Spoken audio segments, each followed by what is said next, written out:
A battle that makes that Atlantic City clash look like a cocktail party. And there was more behind the fight than mere millions. It all erupted because of a heavyweight love triangle. Everybody's time to keep me. It was a pretty scary sight, to tell you the truth. Allow him to keep me and fight me. Would you call it an ambush? Ambush, that's what it was.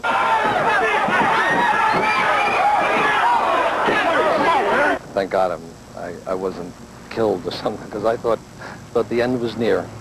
On Sunday, April 7th, the featured fight was supposed to be in a boxing ring. On that night, 41-year-old former heavyweight champ Larry Holmes was to start his comeback, something he calls the tour de force. In truth, it's more like tour de farce. The human punching bag paid to take a beating that night was Tim Doc Anderson, nicknamed Doc probably because he needed a doctor after this debacle. Oh, he's going down. Oh, that body shot hurt him badly, right? Having hardly broken a sweat from just 2 minutes of boxing, Holmes was still feeling feisty. I feel good. But no one expected that the target of his verbal jabs in his post-fight news conference would be his old nemesis, Trevor Berbick. He was defaming me in the press conference. Saying what? You don't want to get in the ring with me, you don't respect me, you don't like nothing about me. Trevor Berbick is a heavyweight boxer too, another guy whose hands should be registered with the FBI. Berbick, not known for his long fuse, then counterpunched, a little below the belt. Mr. Berbick was talking to members of the press about Berbick wanting to fight Holmes, and that Holmes wouldn't, and remarking about some illicit affair that had occurred between Holmes and some woman. Berbick's tirade about Holmes having another woman reportedly made Holmes' wife Diane very upset. And when she reportedly told the ex-champ, all hell broke loose. Next thing I realized, I saw Larry Holmes jogging through the lobby with, had to be 30 to 50 people behind him. And the proverbial stuff hit the fan, so to speak. When Berbick and his protege heavyweight companion Andy Levinson reached the hotel's valet parking area, an angry Larry Holmes caught up to them. He jumped on Berbick, missed the crowd of people that were there waiting for their cars and waiting to leave the fight and everything. And punches were thrown, and legs and kicks were flying and everything else. And Berbick tried to get away. If I hit him, I know what's going to happen, so I won't hit him. I let the police do the job. If I hit him, he's a dead man. Dead. I was out there talking to a full police officer. I heard Andy say, "Here he comes." Before I could look back, there was a kick in my back, in my spine, and a punch upside my jaw.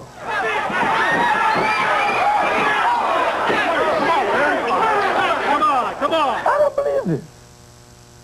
This man is mad. Hey, these guys are acting like hooligans, leaping over cars. You know, I mean, they're coming, man, with tear gas in the hand. Hey, man, this is like a guerrilla warfare thing. You know, the people were scared. You better believe they were scared.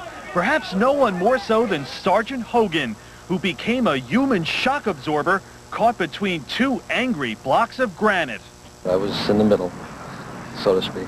It's a pretty scary place to be. Not between the rock and the hard place, but between two rocks. Did it seem like a real fight or just a publicity stunt? In the beginning, I thought it was pre-fight hype drama, somewhat staged. And somewhere along the line, it fell from a drama to a grudge match that Holmes was going to end that night. And that's the part where I got scared. And it was going to be a Hogan sandwich, so to speak. The valet melee resulted from 10 years of bad blood between Larry Holmes and Trevor Berbick. During that time, they've pummeled each other during championship fights and have had bitter feuds over money outside the ring as well. But forget all about that. This brawl was over something much more basic, something which has driven men into battle since the beginning of time. You see, this feud was over women. Did Larry Holmes make overtures to your wife? Well, she told me he did. She told me he did. In several cases, she told me he did.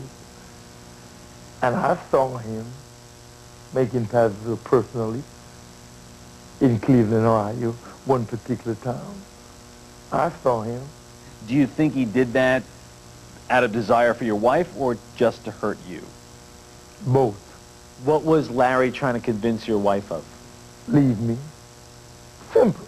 So he could have control over her the way he have over the other sweetheart that he got. Berbick even claims that Holmes sent one of his mistresses to Berbick's hotel room to seduce him before their 1981 title fight. He have done everything in his power to sabotage and to stop me from doing good in boxing, and even to destroy my personal life. The only thing left for him to do is to hire assassins to shoot me. That's the only thing left.